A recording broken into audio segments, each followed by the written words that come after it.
Welcome back, everybody. I'm John D from DoSomething in Australia. Thanks for joining us. Now, since July 2019, Thomas Birr has been E.ON's Senior Vice President of Strategy and Innovation.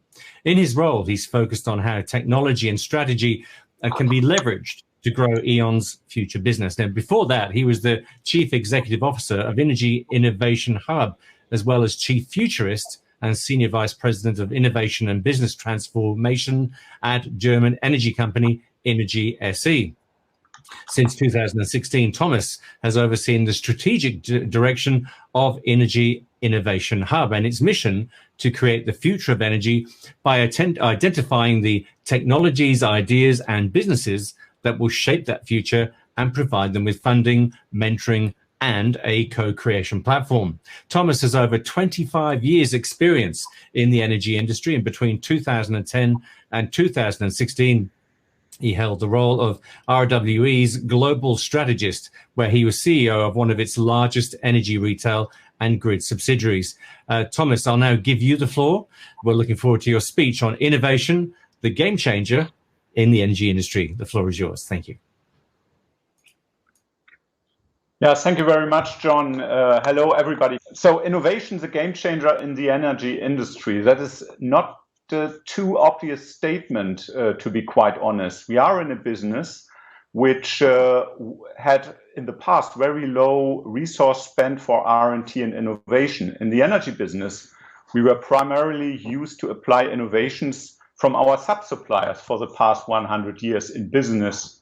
And by doing so, we anyhow pushed progress in energizing our continent.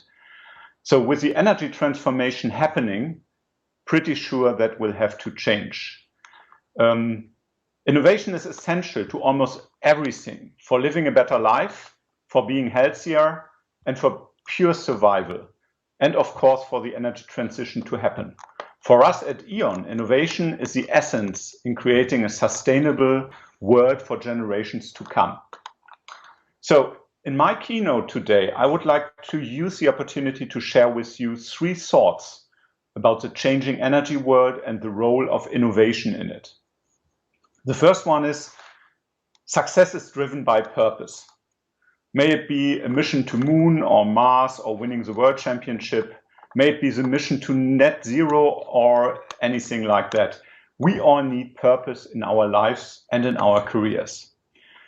Our purpose at E.ON is to make our planet sustainable by electrifying, digitalizing, and connecting it. We seek to electrify the society with sustainable energy resources. We are 100% sure that everything which can be electrified will be electrified, be it with direct use of renewable power or indirectly by using renewable power stored in green fuels or hydrogen.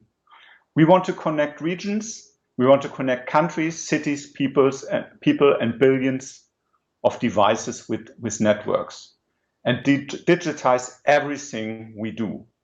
And that's not just our journey, that is a journey of the whole planet. The second point I want to make, technology is not a purpose in itself. Technology without people is not worth anything. People are in the core of the future energy. Technology has to work in the interest of people and not use people as a harvest ground. Democratized energy system of the future is about giving the power back to the people and enabling them to play an active and decisive role. Only if we manage to inspire the people for the energy transformation, we will win the hearts over and we will win at this journey at the end. And the third thing, maybe the most important one, today's power is about partnerships and collaboration. Boundaries between industries are disappearing, and this opens up new doors. We have to leverage technologies and partnerships to make this world sustainable and more connected. We need partners from the startup world, the ones who are moving fast and who are disrupting existing norms. I would like to give you one example. The partnership with our self-funded startup Lemonbeat. Lemonbeat offers IoT solutions that brings the data from the field into the cloud. The startup already works on multiple projects with E.ON. For example, together with our city energy solution team, Lemonbeat has implemented a remote building energy management solution that is already being provided to E.ON's B2B customers. And that's only one out of more than 50 startups in our portfolio, the joint combined portfolio of former Innogy and E.ON. And we have combined them under the brand name of Future Energy Ventures, which is the new brand name for our collaboration platform that seeks to bring together corporate partners and world-class startups to shape the future of energy landscape. By working with startups, we can explore newest technologies and tackle specific challenges faster and more agile. In return, the experience, the know-how, and the market knowledge of corporates can support startups in their own development and enhance their scale-up. But it's not only about startups. We also need partners from energy industry and beyond. An example is our cooperation with VW, with whom we built a new ultra-fast charging solution that integrates battery systems into its charging station. The new development by E.ON and VW paves the way for a larger number of ultra-fast charging points to be installed and thus makes a substantial contribution in reaching sustainability targets. And of course, working together with big partners allows us to scale innovative solutions that drive the energy transition forward and cross industry borders. And finally, we need partners from the academia, from universities. We have a long-standing cooperation with RWTH Aachen. Under the current framework, E.ON has been dedicating 2 million yearly for future collaborative projects. The joint target of E.ON and Aachen University is to exploit concepts for a CO2 neutral energy supply system. For example, through electrification and digitization in order to interlink sectors and make the energy transition economically viable. So I would like to conclude. Our generation today, we might be the last generation which can make the change happen. Let's stay focused and not let anyone or anything push us off track. Sustainability of this world is something that must never go out of the line of sight. And let's be passionate and push the boundaries of what is possible in the energy world. Let's innovate and let's jointly make a difference. I put my trust in all of us, in innovators, in startups, in corporates. We have one joint purpose. We have the right technologies. Now we need to put our strengths into partnerships. Thank you very much. Well, thank you very much for that, Thomas. If you don't mind, I wouldn't mind just asking you a few questions. You raised some very interesting points there. I'd like to start by asking you about power generation. Over the coming years, what types of power generation do you think will undergo significant expansion?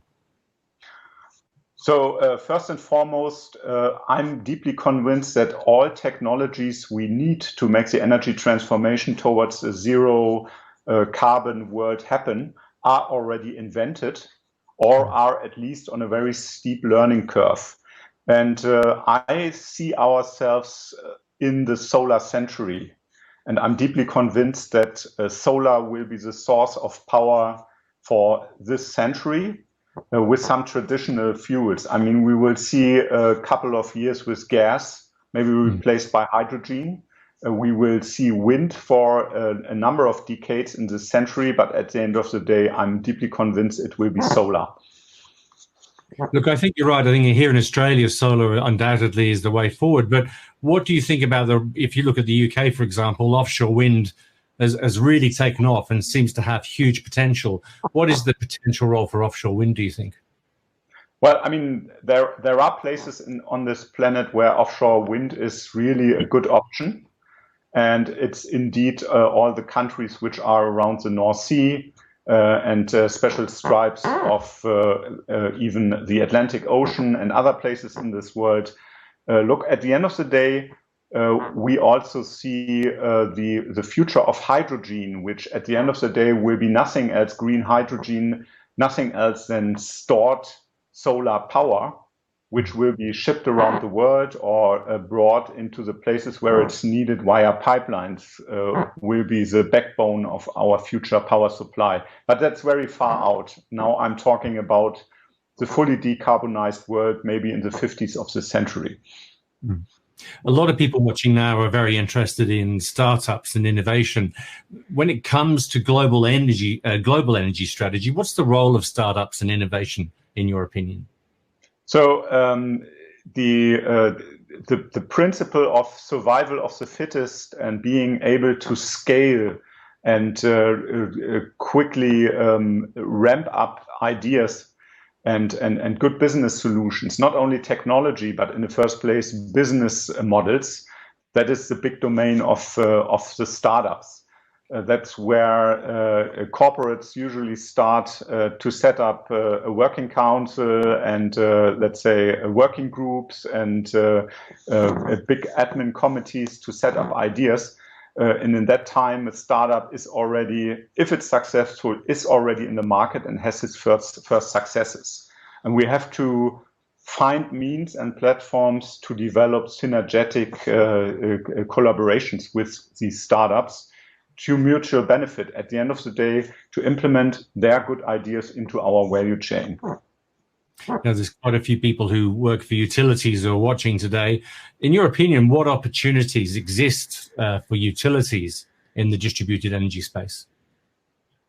The opportunities for utilities in distributed energy space is the ability to connect the ecosystems of, let's say, smart cities, of industrial areas, of local area networks, where the individual solutions emerge, and the utilities, they have the power to interconnect them, to provide the physical layer, which brings all these ecosystems together at the end of the day. I want to ask you, you obviously have a great knowledge about the whole energy industry and where it's heading.